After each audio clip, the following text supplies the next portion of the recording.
Salut à toi, j'espère que tu vas bien. Alors aujourd'hui, c'est une vidéo pour la déclaration des impôts en France pour les banques en ligne.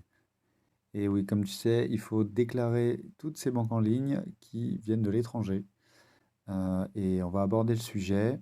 Donc juste avant, n'oublie pas de t'abonner, de mettre la petite cloche pour recevoir les notifications et puis de mettre un petit like à la fin si tu aimes bien cette vidéo. Alors comme tu le sais, c'est le moment où il faut déclarer ses impôts au fisc.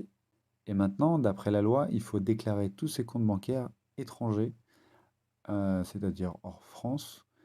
Et c'est pour ça que je te fais cette vidéo, pour que ce soit plus clair pour toi.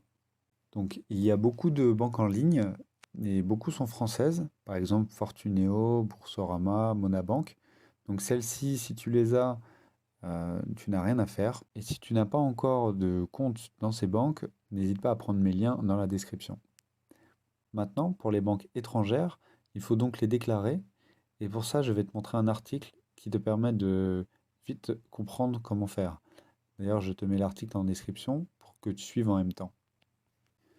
Voilà, il y a ce premier article où en fait, ils te disent que en fonction de ta néobanque ou ta banque en ligne, il faut que tu regardes ton IBAN ou IBAN. Et s'il ne commence pas par FR, ça veut dire que ce n'est pas une banque domiciliée en France. Et c'est là où tu devras déclarer cette banque-là, puisqu'elle est étrangère. Donc pour déclarer tes comptes à l'étranger, tu vas donc dans ta déclaration de revenus sur impôts.gouv et tu vas dans la rubrique revenus et charges. Tu vas voir qu'il y a une case à cocher, compte à l'étranger, ici, voilà, en bas en rouge, déclaration par un résident d'un compte ouvert hors de France. Donc tu cliques sur cette case et après tu vas accéder à la rubrique divers. Il faut cocher la case 8UU pour les comptes à l'étranger. Et après ça va t'amener dans une annexe et là tu vas mettre le nombre de comptes que tu veux déclarer. Et après il va falloir remplir un document avec les informations, donc numéro de compte, le nom de l'établissement, tout ça, tout ça. Je t'invite vraiment à le faire puisque ils ont établi une amende à 1 500 € pour chaque compte non déclaré par année. Alors spécialement pour PayPal, on voit que on n'a pas l'obligation de déclarer son compte, donc c'est plutôt cool ça. Sur cet article, tu vois les différentes banques en ligne. Par exemple, N26, c'est donc allemand. Revolut, c'est en Lituanie, mais même si le siège est au Royaume-Uni. Et donc, en fonction de la banque que tu as, et ben voilà, je t'invite à la déclarer. Maintenant, on va passer sur Revolut, puisque c'est un cas particulier. Son siège est au Royaume-Uni, mais on a un IBAN euh, en Lituanie. Revolut a encore fait fort, puisque depuis le 18 mai, Revolut propose un IBAN français, et ça permet vraiment de simplifier les opérations. C'est-à-dire que maintenant, les Français peuvent faire des prélèvements automatiques. On peut recevoir son salaire sur le compte Revolut avec le IBAN français.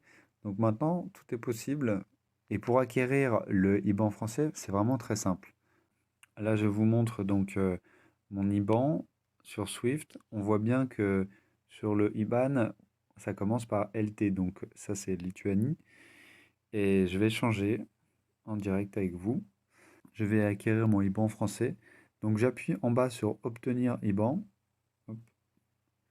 Les IBAN français sont arrivés. Hop.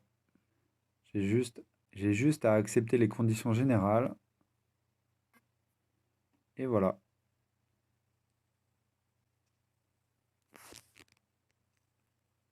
Maintenant, on va vérifier si ça a bien changé. Et voilà, j'ai bien mon IBAN en français. Ça s'est fait en 1 minute.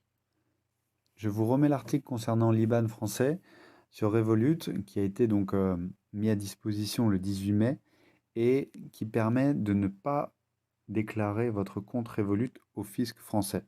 Voilà, ça évite cette déclaration puisque ça devient un compte français, Revolut, et donc ça permet d'éviter une opération de déclaration de compte. Voilà, j'espère que vous y avez vu plus clair à travers ces explications. C'est assez simple finalement, mais il faut aller chercher les informations Voilà, comme ça, vous pourrez faire votre déclaration plus sereinement. Je vous invite à vous abonner, à mettre un petit like si ça vous a plu, si ça a été utile pour vous. Et n'hésitez pas à voir les prochaines vidéos qui vont sortir, ou les anciennes concernant la Banque Revolut, par exemple. Je vous souhaite une bonne déclaration d'impôt à tous et à très vite. Ciao.